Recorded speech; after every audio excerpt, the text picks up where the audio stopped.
So what's interesting in this conversation is we started off, and I kind of challenged you, pushed you a little bit, and about being like passive. And you said, "What's your main thing to do?" It's to go, be faithful in all in your life. I view what you're trying to do, Matthew, and correct me on this, is that you're almost trying to recalibrate some, but it's actually not saying you're not engaging these issues, but you're trying to recalibrate kind of the framework that we view these, what gets our kind of day-to-day attention, and how to view these things, rather than just kind of this complete,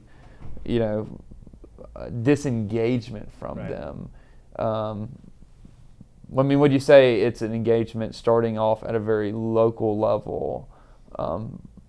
Is that one way to put this? Yeah. Within your community, within your church, within a tradition, that's been hopefully rooted in something that's very, very old, like Christianity.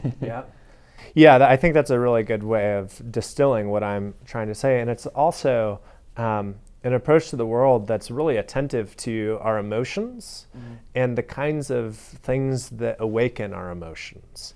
And at the end of the day, I want the bulk of my emotional energy to go to the people who I can help here and now, the people who I have responsibilities to in my neighborhood, in my home, in my church, as you've said.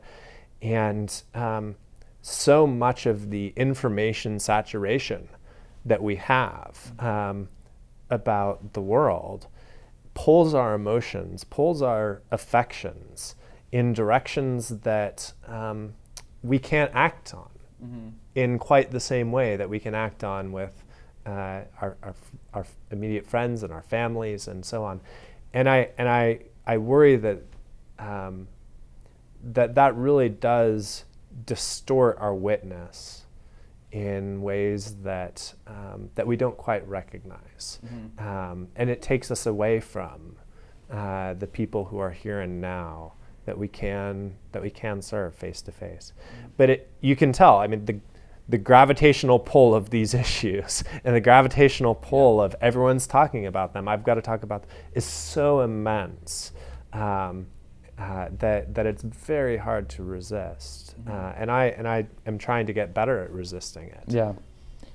Yeah, I think understanding that when that happens, and with what you're talking about, we can actually live out 1 Peter 3:15, doing engagement with gentleness and respect. And oftentimes that happens so much better on a personal level, and that they know the person, you've interacted with the person, and it's not just this little picture of you on Facebook and you barely know the person, or you hadn't talked to them in years, and the first thing they see is this rant about something they disagree with.